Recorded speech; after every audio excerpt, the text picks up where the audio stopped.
Although Krotos managed to escape, the Horde continued on a glorious triumphal march. Now the time had come to set an example.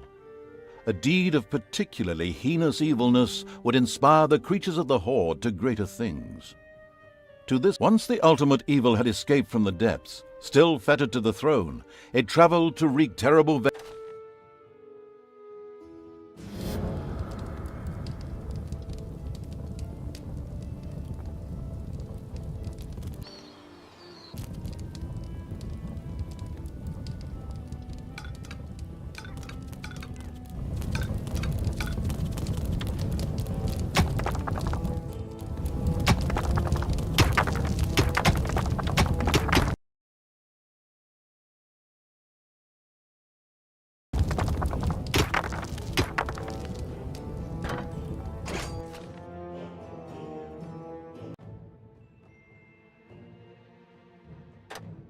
Although Krotos managed to escape, the Horde continued on a glorious triumphal march. Once the ultimate evil had escaped from the depths, still fettered to the throne, it traveled to wreak terrible vengeance on those who had done this, heavily supported by its little snots. The first target was Paladin Robert, now King of the Alliance. He had withdrawn to the quiet surroundings of his hunting lodge. There, he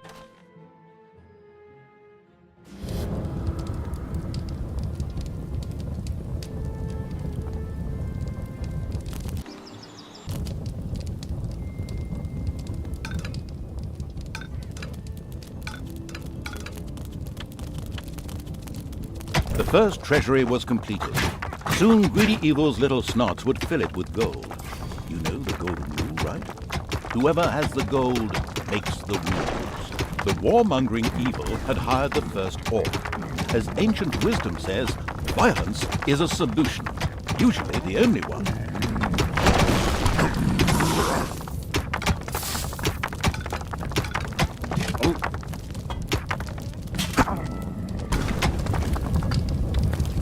Another orc entered the service of the military-savvy evil. The Horde was growing and prospering. The first of suicidal evil's creatures ventured to the surface, but they were still a far cry from being what you could call a robust, capable army. In the event of any threat, the popular French military tactic would be best employed. Run away and hide. The steady pounding in the rocks had given rise to overworld rumors of a new dungeon. A group of heroes set out to plunder its riches, and the ultimate evil was already looking forward to this visit.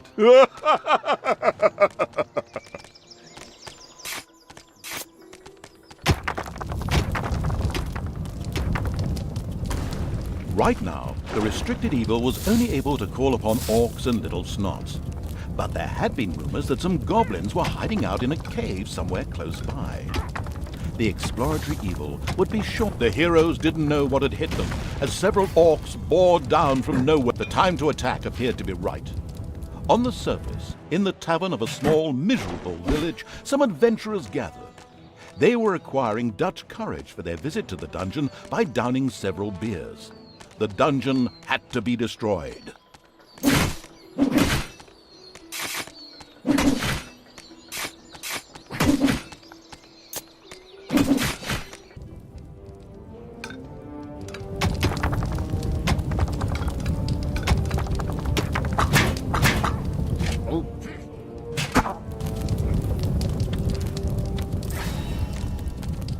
The strategy guidebook, Dungeons for Dummies, says, mountains don't always just consist of rocks and stone, but may also include natural as well as artificial caves and rooms. These usually contain treasures and dangers to make digging around underground more exciting.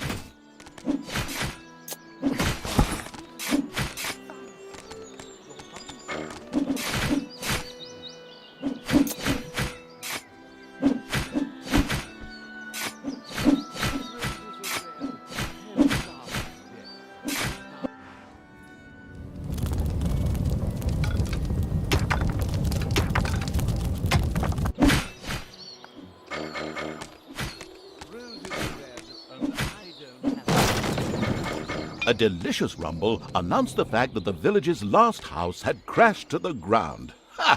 There would be no more heroes meeting there to seek out the dungeon of the destruction-hungry evil.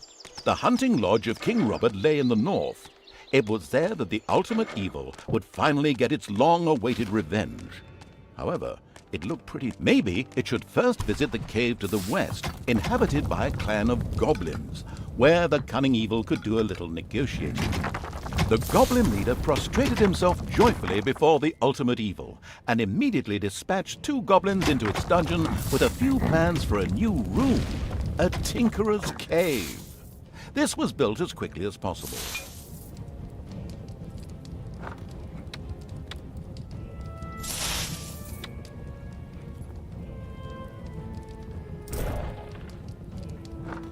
The Tinkerer's Cave was built. It could, however, only be used as a warehouse, as it lacked the workshop that the insidious evil's goblins needed.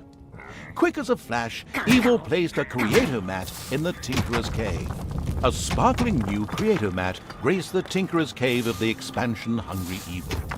A goblin would be able to work well in here, producing toolboxes. A few of these boxes would now be needed in order to invent a trap. The moody evil waited patiently. The ultimate evil slowly made itself cozy underground. Although this was a sensible decision, there was a large and lovely overworld out there, just waiting to be destroyed.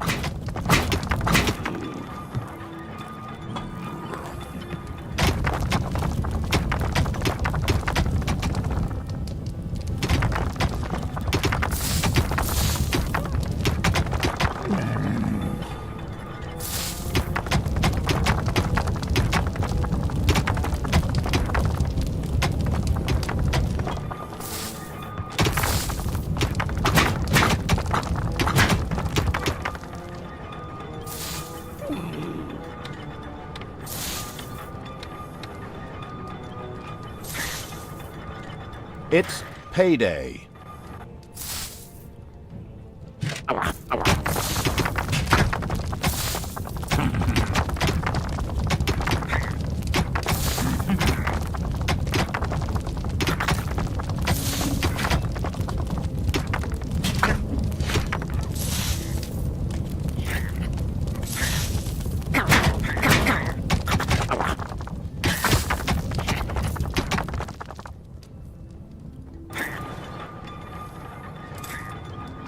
As cowardly as the goblins were, their creativity more than made up for this.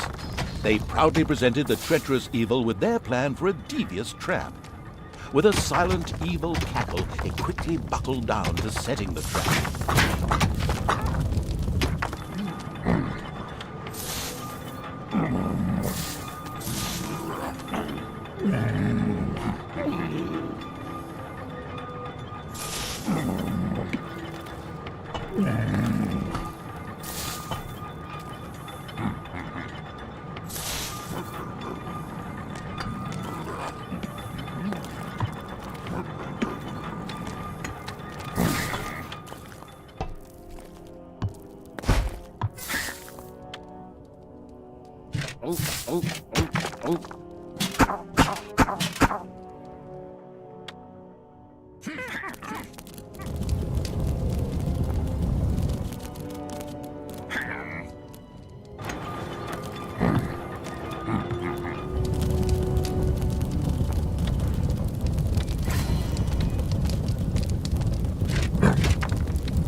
Job done.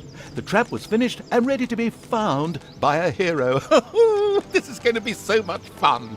Just at that moment, a particularly powerful dwarf warrior appeared in the dungeon. How had he suddenly arrived at this precise time was indeed most odd, but his presence was more than welcome. He was going to be a guinea pig for the trap.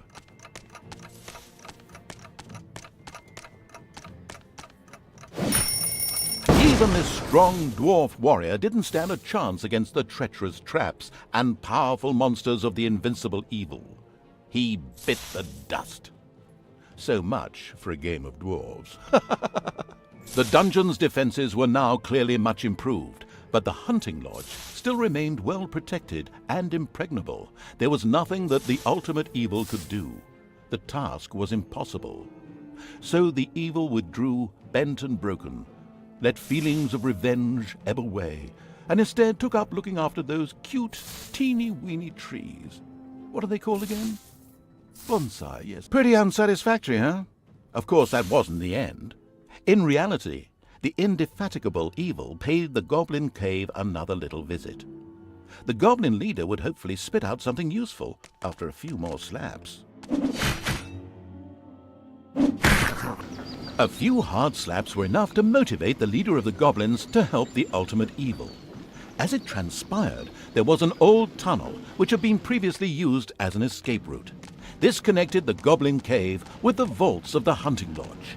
The goblin leader voluntarily made a goblin assassin available to the hard-hitting evil to help infiltrate the lodge. The cheerful evil was pleased with this support. An assassin was a decent melee fighter, but its actual strength lay in its ability to make itself invisible. This was, of course, tested out immediately. Despite the powerful invisibility skill, it was advisable for the ultimate evil to be cautious.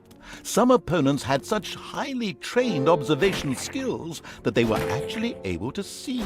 A locked door prevented the assassin from progressing. It would have taken a long time for him to have opened it with sheer brute force using weaponry. Thankfully, he had a suitable skill with which he could deactivate doors, and more importantly, traps.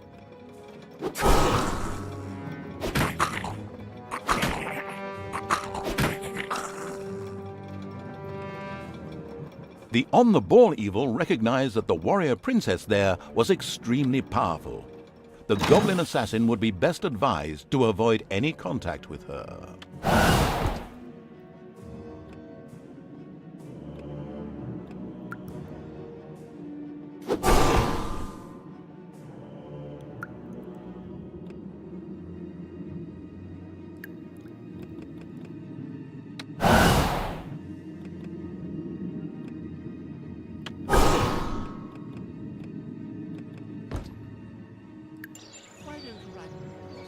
A Gobobot was being forced to make miserable repairs in the lodge.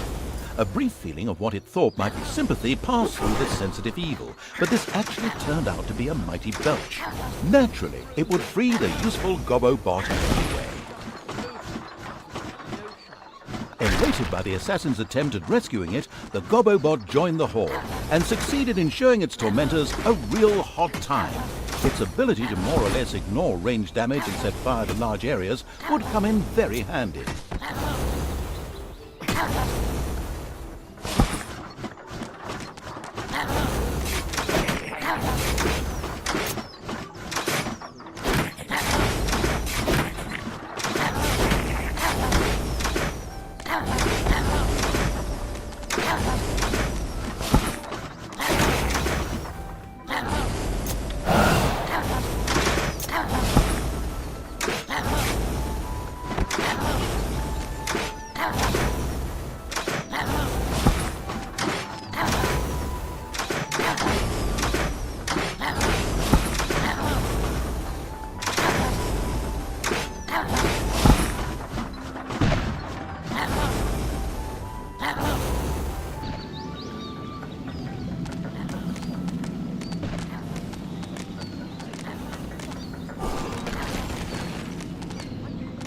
The horde came across a stray goblin by the roadside, who apparently constituted the sad remains of one of the hunting lodge's attack units. This miserable being joined the army of the powerful evil with a grateful whimper.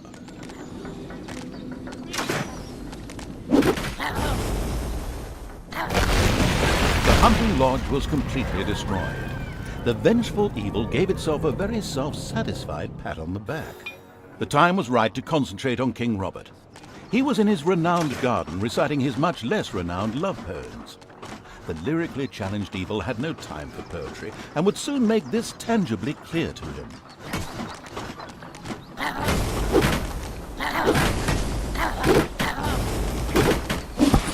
The king was accompanied by a pixie who was able to cast powerful healing magic. Any direct attack would be suicidal. Mercifully, the omniscient and helpful narrator was at hand. He pointed out to the impatient evil that the pixie went off from time to time in order to check that the annoying little pixie had spoken her last healing spell. The crafty-minded evil sculpted a fan from her wings. Now it was time King Robert fell, and the ultimate evil had received its well-deserved revenge. But there were still many more heroes out there who deserved to bite the dust. Their time would come.